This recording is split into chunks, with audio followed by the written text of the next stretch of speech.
Vou pregar hoje, eu já preguei o sábado passado e deve haver algum engano. Tudo bem. Aí eu chego na igreja, eu me assento, a escola sabatina já estava para começar, aí vem uma moça e me pergunta: pastor, quais são os hinos para o sermão?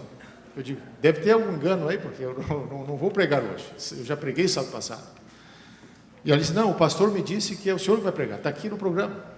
Eu digo: puxa vida, então eu preciso ir no meu apartamento, pegar alguma coisa em espanhol lá para eu poder pregar. E que hora começa? Ela me deu horário e tal. E aí eu digo, calculei mais ou menos, chegou aqui uns 15 minutos antes do sermão, preparo o que tiver que preparar e volto. E aí, quando eu estava lá trabalhando no meu computador, alguém bate a porta. Era o pastor dizendo: pastor, adiantou o programa, você tem que sair agora para pregar. E aí nós fomos correndo, eu cheguei na igreja, a plataforma já estava no lugar, estava só a cadeira para eu sentar ali, eu entrei, me sentei, preguei. Esse foi o meu sábado passado. Mas para esse sábado foi bem mais tranquilo, porque o pastor Marcos me avisou com antecedência, eu já sabia que ia falar para vocês hoje, de formas que é uma satisfação, um privilégio podermos juntos adorarmos a Deus, abrir a sua palavra e aprender dele.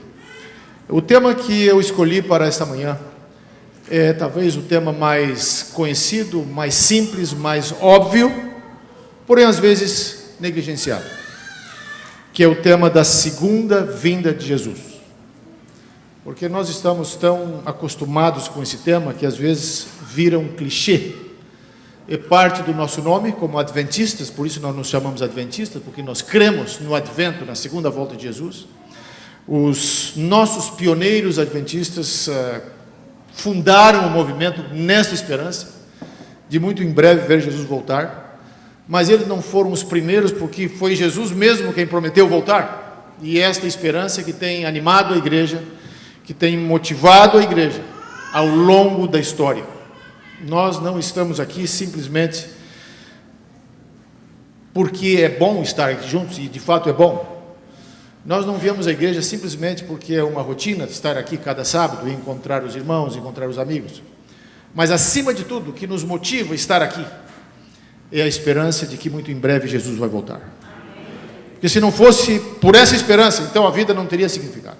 Então, se não fosse por essa esperança, se tudo vai continuar como está para sempre, simplesmente a sucessão de gerações, gente morre, gente nasce, e essa coisa vai... Qual a razão para termos uma denominação, para termos a igreja? Qual a motivação para pregar o evangelho?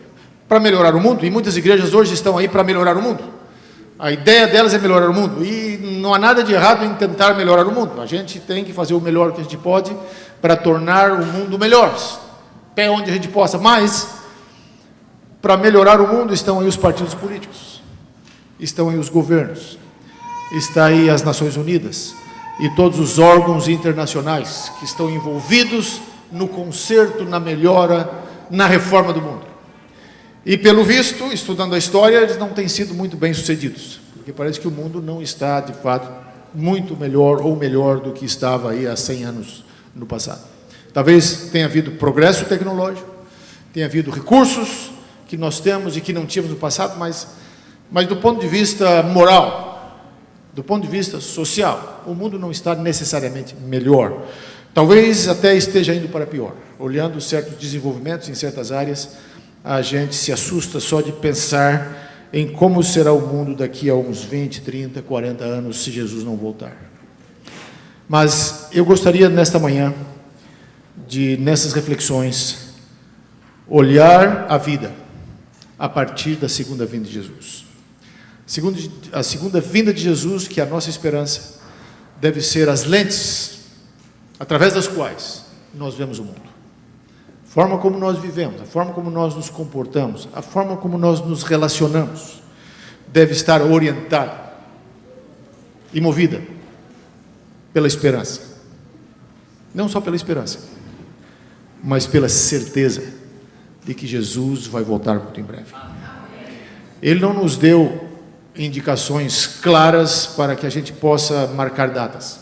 Todos aqueles que marcaram datas para a segunda vinda de Jesus, todos aqueles que se envolveram em cálculos proféticos de determinar o dia e a hora da volta de Jesus, se deram mal. Mas a Bíblia nos dá indícios, nos dá evidências, nos fala de sinais de que ele vai voltar muito em breve. Quando os discípulos perguntaram para ele, um pouquinho antes da ascensão dele, quando seria a volta dele, quando que ele viria restaurar o reino de Israel, ele diz para eles: olha, não vos compete saber os tempos e as épocas que o Pai reservou para a sua autoridade. E aí diz para eles: vocês vão e vão pregar o Evangelho. Então essa é a melhor maneira de aguardar a volta de Jesus, é pregar o Evangelho, é sermos testemunhas de Jesus e animar as pessoas com a bendita esperança. Há 3 coisas a respeito da segunda vinda que eu gostaria de falar para vocês nessa manhã. Primeiro, eu gostaria de destacar que, de acordo com o relógio profético, as grandes profecias já se cumpriram. Nós não temos profecias longas na Bíblia que precisem ser cumpridas para que Jesus volte. Todas essas grandes profecias se cumpriram. Esse é o primeiro ponto. O segundo ponto que eu quero enfatizar é que os sinais estão sendo cumpridos. Basta olhar ao nosso redor e nós vamos ver que os sinais estão aí. E finalmente, eu vou terminar depois enfatizando que a promessa da segunda vinda de Jesus, ela é repetida através da Bíblia, dezenas, centenas de vezes, e a Bíblia termina anunciando a segunda vinda de Jesus. Então esses são os 3 pontos que eu quero enfatizar. Mas nessa introdução eu apenas gostaria de ler e de mencionar algumas passagens para vocês. Algumas passagens do Novo Testamento, na qual os apóstolos, na qual os cristãos primitivos expressaram essa esperança. Um texto, por exemplo, é Tiago, capítulo 5, verso 7. Quando o apóstolo Tiago animou a igreja e ajudou a igreja da sua época, do primeiro século, a enfrentar todos os desafios, todos os problemas que eles tinham, tanto problemas dentro da igreja quanto fora dela. Na sua carta, capítulo 5, verso 7, Tiago fala, ou escreveu: portanto, irmãos, sejam pacientes até a vinda do Senhor. Eis que o lavrador aguarda com paciência o precioso fruto da terra, até receber as primeiras e as últimas chuvas. Então aqui o apóstolo está dizendo, vamos aguardar com paciência. E o problema é que às vezes a gente não tem paciência, e a gente quer que Jesus volte logo. E aí a gente não entende que Deus calcula e experimenta e vive o tempo de forma diferente de nós. Então para nós existe uma tardança. Uma tardança que para muitos é desesperadora. Que para muitos é uma evidência, uma indicação de que talvez a promessa não vá se cumprir. Mas do ponto de vista bíblico, Jesus mesmo anunciou que haveria uma tardança, da nossa perspectiva. E o apóstolo Tiago está dizendo, sejam pacientes. Então, para a gente ser paciente é porque a coisa não aconteceu da forma como a gente gostaria. Não veio no tempo que a gente gostaria. E alguns dizem, por que Jesus não voltou 100 anos atrás? Quando os nossos pioneiros estavam pregando e anunciando. E o meu pai tem 93 anos, e vai fazer 94 agora no próximo ano. E ele tem vivido a sua vida toda nessa esperança, com a esperança de ver Jesus voltar. Mas ele chegou aos 94, 93, e Jesus ainda não voltou. Será que existe algum problema com a Bíblia? Será que existe alguma coisa errada com a promessa? Absolutamente não. A Bíblia é muito clara. Jesus vai voltar. Ao longo de toda a Escritura, essa promessa é reafirmada. Quando Paulo escreveu aos Tessalonicenses, na primeira carta, capítulo 1, verso 10, Paulo disse, quando ele está escrevendo e falando do Evangelho e da pregação e animando a igreja, ele diz assim, para aguardar dos céus o seu Filho, a quem ele ressuscitou dentre os mortos, a saber, Jesus, que nos livra da ira vindoura.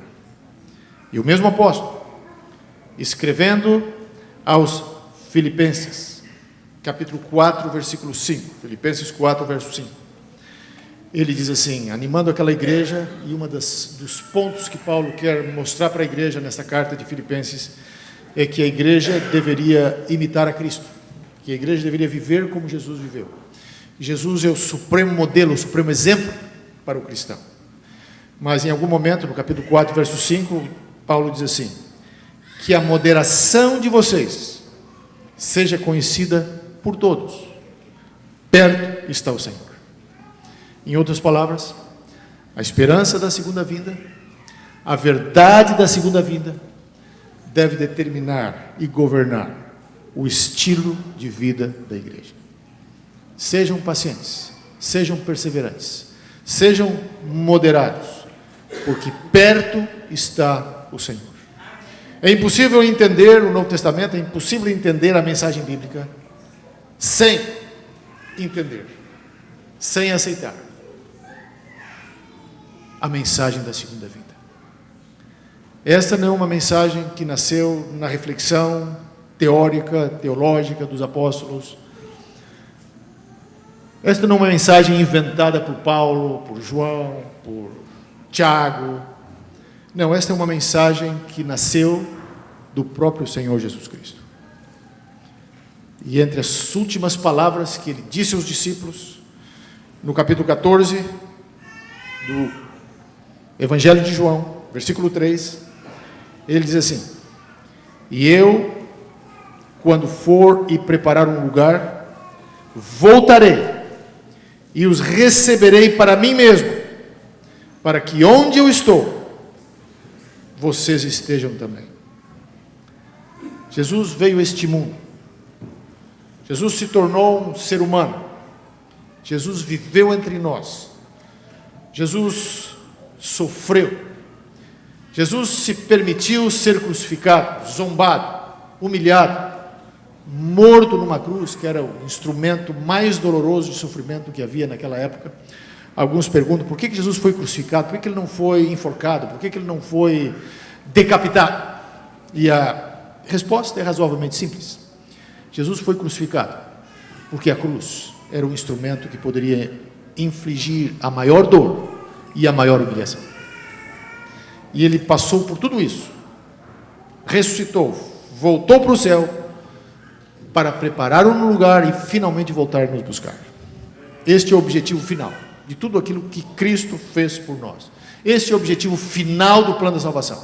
Sem a segunda vinda de Jesus não existe salvação. Nós não podemos falar de salvação sem a segunda vinda de Jesus e a esperança de vivermos em uma terra renovada. E agora eu vou à primeira parte dessas três partes que eu quero refletir um pouco com vocês. De acordo com todas as profecias bíblicas, Daniel, os grandes esquemas proféticos de Daniel, os grandes esquemas proféticos de Apocalipse, profecias que se cumpriram ao longo da história, em todas elas, nós estamos vivendo no final da história. Se nós tomarmos, por exemplo, a profecia de Daniel 2, que é a profecia mais elementar, mais óbvia, mas que estabelece o modelo e o padrão para todas as demais. Daniel 2, o som da estátua. A sequência dos impérios mundiais, com a cabeça de ouro, que vai passando por todas as partes do corpo até chegar nos pés. Quando nós analisamos do ponto de vista cronológico, nós estamos vivendo nos pés da estátua. Nós não estamos na cabeça, nem no peito, nem nas pernas, nós estamos nos pés da estátua, nós estamos no final da história.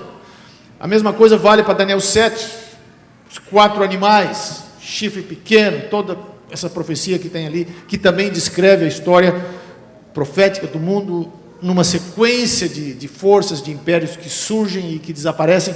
Nós também estamos ali vivendo no final da história. A profecia de Daniel 8, mesma coisa. Quando vamos para Apocalipse, 7 selos, 7 trombetas, e por aí vai. Todo esse esquema profético mostra que nós estamos no final da história. Nós não podemos calcular o tempo, não podemos marcar data, não devemos marcar data, porque isso pertence a Deus. Ele sabe quando Jesus vai voltar, Jesus sabe quando Ele vai vir, mas nós podemos viver nessa expectativa e podemos viver nesta esperança de que muito em breve o mal terá fim, que muito em breve a morte não mais vai existir, que muito em breve nossos queridos que dormiram em Cristo vão ressuscitar para a vida eterna, porque todo o esquema profético anunciado pelos profetas bíblicos mostra que nós estamos no final da história. Então esse é o primeiro ponto. Fique bem claro na nossa mente. Não existe profecia que nós estamos aguardando de forma específica, com períodos de tempo para se cumprir no final da história. Não, todas elas já se cumpriram. Nós estamos no final. O relógio já está quase dando ali a meia-noite. Segundo ponto que eu gostaria de enfatizar. Os sinais anunciados pela palavra de Deus. Guerras, fomes, terremotos, degradação moral da sociedade, também estão se cumprindo de uma forma avassaladora, de uma maneira que a gente jamais imaginaria, talvez algum tempo no passado. Nós temos, por exemplo, problema de conflitos, problemas de guerras, e as coisas estão acontecendo hoje de uma maneira que está surpreendendo, inclusive, os maiores especialistas em relações internacionais, aqueles que são especialistas em geopolítica. O que está acontecendo hoje no mundo, e em termos de guerras, em termos de conflitos entre países, e em termos de riscos, talvez de uma conflagração global, nunca ocorreu na história humana. Existe em Chicago uma organização de especialistas que eles avaliam o risco de uma guerra nuclear para o mundo. E eles têm um relógio e eles mais ou menos calculam ali tantos minutos, enfim, que hora, etc. Esse relógio, no período da Guerra Fria, ele estava ali, ponteiro, quase chegando perto ali da meia-noite, mas só estava uns 10, 15 minutos, um pouquinho mais, chegando à meia-noite. Era o risco, aquele conflito entre Estados Unidos, a União Soviética, enfim, o mundo ocidental e o mundo comunista. Depois, com a queda do comunismo, o relógio foi atrasado. O mundo entrou num processo que parecia que haveria paz por algum tempo. E havia até um certo otimismo de que se poderia recuperar, né, a paz, que a humanidade poderia construir uma sociedade mais justa. Mas o que aconteceu? Nos últimos anos aí, tudo se reverteu. E hoje o relógio, de acordo com as expectativas destes estudiosos, o ponteiro está quase encostando ali na meia-noite. Estamos numa situação hoje de muito mais risco de uma guerra nuclear do que no período da Guerra Fria. Esse é o entendimento daqueles que estudam o assunto, daqueles que conhecem a política internacional.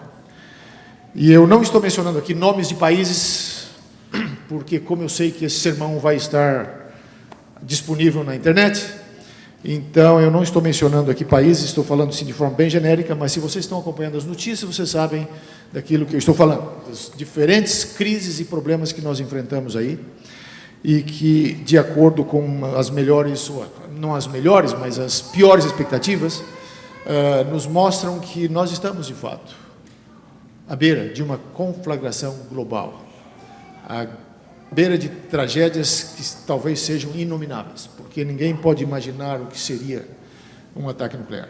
O que nós temos é o exemplo de Hiroshima, de Nagasaki, mas as bombas que eles têm hoje não dá nem para comparar, em termos de força, em termos de poder, e em termos de destruição, que o átomo, né, quando se libera a energia, o átomo se quebra e ali é uma cadeia de reações nucleares, e que, de fato, para usar uma linguagem bem comum, evapora tudo. Uma bomba nuclear em uma cidade aí teria condições de evaporar tudo, não sobraria nada ali. Além dos recursos que as nações hoje têm, de armas químicas, de armas biológicas e tudo isso. Então, por que eu estou falando isso? Porque tudo isso está apontando na direção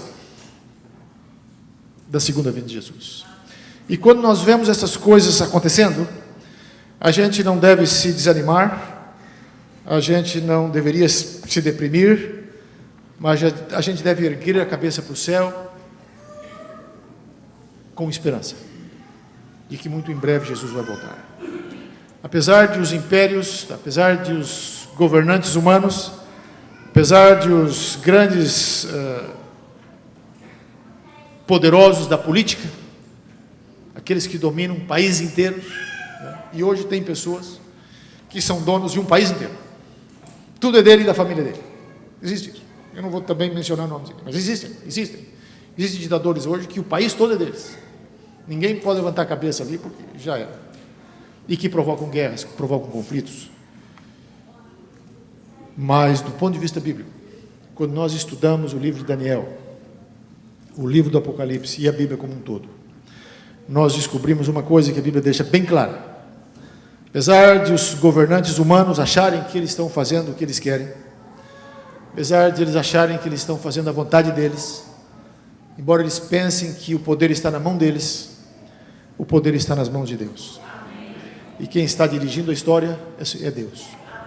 E Ele vai trazer a história ao seu cumprimento, à sua culminação, com a segunda vinda de seu Filho.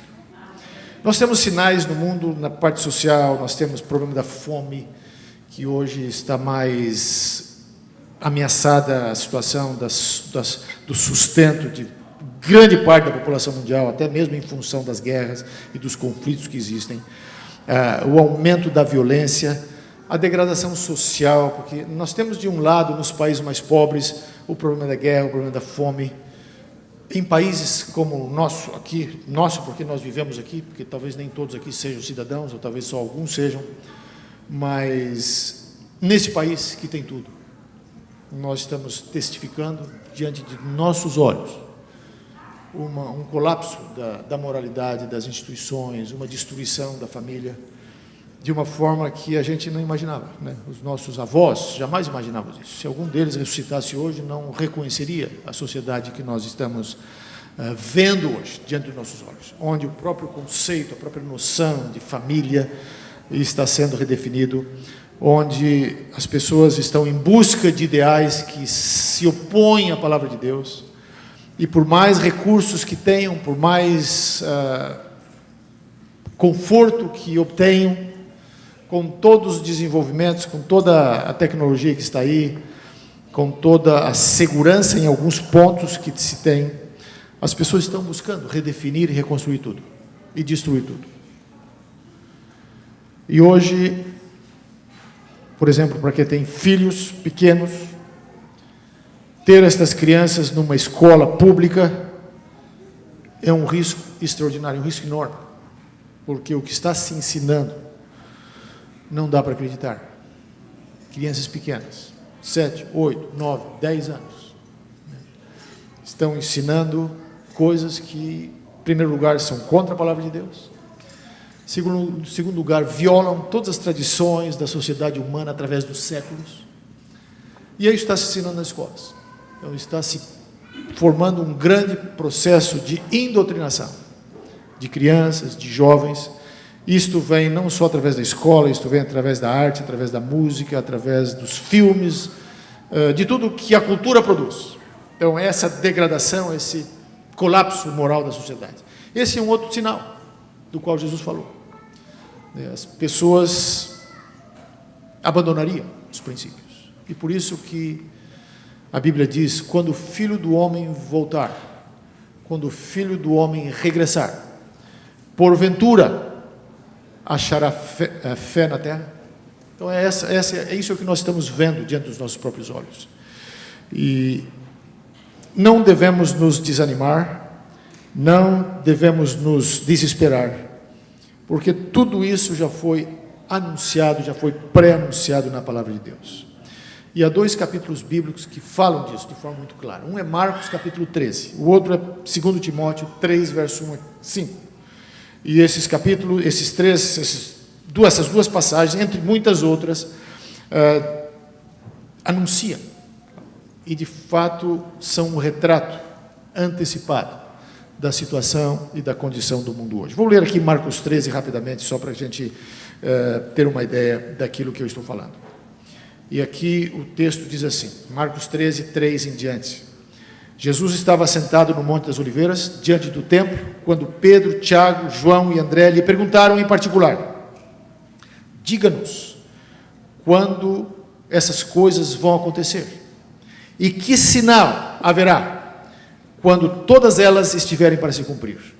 Então Jesus começou a dizer-lhes: tenham cuidado, para ninguém os engane. Muitos virão em meu nome dizendo, sou eu, e enganarão a muitos. Quando vocês ouvirem falar de guerras e rumores de guerras, não se assustem. É necessário que isto aconteça, mas ainda não é o fim.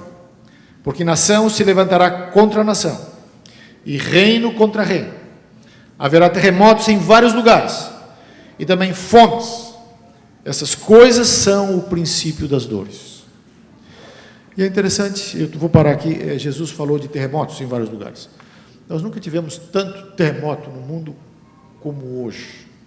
Talvez por uma questão que possa se explicar do ponto de vista da própria geofísica da Terra. Os cientistas podem ter as suas explicações, e essas explicações não contradizem necessariamente o que Cristo está dizendo, o que Ele está simplesmente dizendo. Quando essas coisas começarem a acontecer, quando começar a acontecer terremotos, saibam que eu estou para voltar. E eu estive, como eu disse para vocês, semana passada na Costa Rica, por 2 semanas, e aquela é uma região com muitos movimentos sísmicos. Houve ali terremotos no passado que causaram destruições enormes. E alguém me falou que, enquanto a gente estava lá, a terra também, de vez em quando a terra treme. E nós, inclusive, num dia lá, tivemos um treinamento lá, um desses drills, que eles chamam, para terremoto. Então, todo mundo teve que sair da sala de aula e se preparar para a eventualidade de um terremoto. Soa um sinal, uma sirene, e as pessoas precisam saber o que fazer naquele momento. Mas o mundo, de certa maneira, esses terremotos, todos esses tremores, todos esses movimentos sísmicos que estão acontecendo, são uma evidência de que o planeta está ficando envelhecido, e que o planeta está cansado, e que o planeta também está esperando a volta de Jesus. A própria natureza está gemendo. O apóstolo Paulo diz, a natureza geme, né? A criação geme, aguardando a redenção dos filhos de Deus. Mas, continuando o texto, a partir do verso 9, Jesus continua dizendo para os discípulos: estejam de sobreaviso, porque as pessoas os entregarão aos tribunais e às sinagogas. Vocês serão açoitados e por minha causa serão levados à presença de governadores e reis, para lhes servir de testemunho. Mas é necessário que primeiro o evangelho seja pregado a todas as nações. Quando, porém, levarem vocês para os entregar, não se preocupem com o que irão dizer, mas digam o que lhes for concedido naquela hora, porque não são vocês que estão falando, mas o Espírito Santo. Um irmão entregará à morte outro irmão, e o pai entregará o filho. Haverá filhos que se levantarão contra seus pais e os matarão. Todos odiarão vocês por meu nome, por causa do meu nome. Aquele, porém, que ficar firme até o fim, este será salvo. Este é um quadro da humanidade, esse é um quadro do mundo que nós estamos vivendo hoje. Escrevendo a Timóteo, na segunda carta, capítulo 3, os 5 primeiros versos, na mesma linha agora, o apóstolo Paulo, desenvolvendo e, de certa maneira, pregando sobre as palavras de Cristo, escrevendo, interpretando as palavras de Cristo. Na segunda carta a Timóteo, capítulo 3, verso 1 a 5, o apóstolo diz: mas você precisa saber disso. Nos últimos dias sobrevirão tempos difíceis, pois os seres humanos serão egoístas, avarentos, orgulhosos, arrogantes, blasfemadores, desobedientes aos pais, ingratos, ímpios, sem afeição natural, implacáveis, caluniadores, sem domínio de si, cruéis e inimigos do bem, traidores, atrevidos, convencidos, mais amigos dos prazeres do que amigos de Deus, tendo a forma de piedade, mas negando o poder dela. Fique longe também dessas coisas. Este é um outro quadro, muito similar ao de Jesus, da condição do mundo. Hoje, da condição social, da qual Paulo está falando aqui.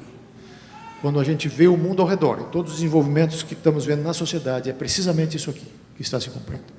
Mais um sinal de que Jesus vai voltar muito em breve. Mas eu não quero ficar nessas questões negativas apenas. Os sinais são importantes, e quando a gente fala de sinais, obviamente a gente está falando de aspectos negativos, daquilo que está acontecendo de ruim no mundo, mas há um outro sinal, do qual Jesus falou também, que é a pregação do Evangelho. O Evangelho, a pregação do Evangelho, o Evangelho alcançando o mundo inteiro, é talvez o grande sinal no qual nós estamos envolvidos. E ao pregarmos o Evangelho, ao sermos testemunhas de Cristo, nós também estamos contribuindo agora para apressar a vinda de Jesus. E eu quero terminar refletindo sobre o fato de que a promessa da segunda vinda de Jesus, ela é enfatizada muitas e muitas vezes nas Escrituras. Alguns que fizeram o cálculo, que contaram as passagens que de alguma forma se referem ou fazem alusão à vinda de Jesus, chegaram à conclusão que há aproximadamente 1.500, 1.600, 1.800 promessas da segunda vinda de Jesus na palavra de Deus, considerando a Bíblia toda. Depende quem faz, como faz o cálculo, que passagens são tomadas, mas pelo menos 1.500 vezes nós temos na Bíblia referências à segunda vinda de Jesus. Mais do que isso, o último livro da Bíblia, o livro de Apocalipse, aquele livro que fecha o cânon das Escrituras, termina enfatizando a segunda vinda de Jesus. O livro do Apocalipse começa falando da segunda vinda de Jesus. E os primeiros versículos do Apocalipse estão falando disso. O Apocalipse se abre com a segunda vinda de Jesus. Apocalipse capítulo 1, versículo 7 e 8. Eis que vem com as nuvens, e todo olho o verá, até quantos o traspassaram, e todas as tribos da terra se lamentarão sobre ele, certamente, amém. E aí no versículo 8, Jesus mesmo fala: eu sou o alfa e o ômega, diz o Senhor Deus, aquele que é, que era e que há de vir, o Todo-Poderoso. E nas mensagens das igrejas, Jesus diz: eis que eu venho. E essa expressão, eis que eu venho, eu virei, ela aparece 7 vezes no Apocalipse, ao longo do livro. Começa com essa promessa do Apocalipse, e o Apocalipse termina com uma oração fervorosa, onde o apóstolo diz assim, verso 20, ou melhor, o apóstolo relata as palavras do próprio Cristo, Apocalipse 22, 20. Aquele que dá testemunhos dessas coisas diz: certamente venho sem demora. E aí João completa: amém. E ele diz: vem, Senhor Jesus. Jesus fala: eu venho sem demora. E João completa: amém, vem, Senhor Jesus. Então, dessa forma, meus queridos irmãos, assim a Bíblia termina. Assim a Bíblia se encerra, com a maior e mais elevada promessa, com a gloriosa esperança da segunda vinda de Jesus. Amém, vem, Senhor Jesus. Que esta esperança possa nos motivar, que essa esperança possa nos impulsionar, que nos momentos de desânimo, que nos momentos de tristeza, quando a gente pode ter a tentação de achar que tudo está perdido, quando a gente pode pensar que de fato não há nada que a gente possa fazer, quando a gente tem aquela impressão que agora a cabeça bateu contra o muro, contra a parede, que não tem para onde ir, não tem saída para os problemas que nós possamos estar enfrentando, sejam quais forem. Não nos esqueçamos, existe na Bíblia uma promessa. E nós analisamos, nós enfrentamos, nós interpretamos todos os problemas, todos os desafios à luz desta promessa, à luz dessa esperança. Ora vem, Senhor Jesus. Que esta seja a esperança de todos vocês, de todos nós. É o meu desejo e a minha oração. Amém.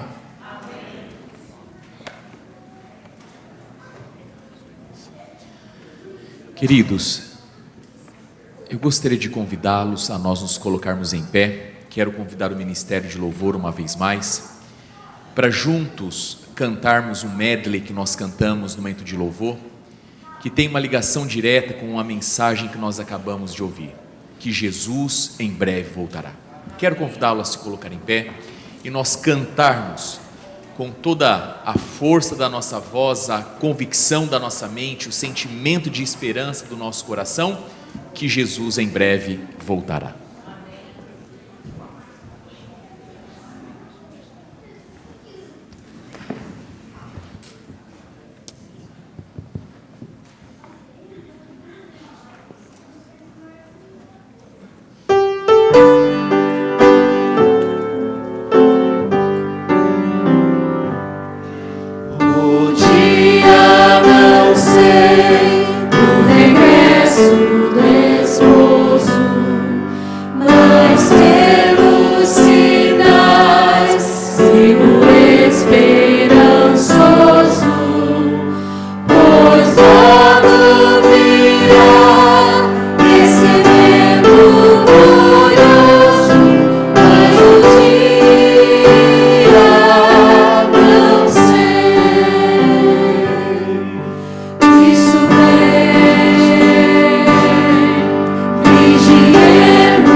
Que o amor de Deus Pai, a graça do Senhor Jesus Cristo e a comunhão do Espírito sejam com todos vós. Amém.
Queridos, o pastor Elias e eu estaremos saindo, nos despedindo de todos, e todos são bem-vindos a participarem conosco do nosso potluck aqui no nosso Fellowship Hall. Nós esperamos por você um bom e abençoado sábado. Que o Senhor seja contigo.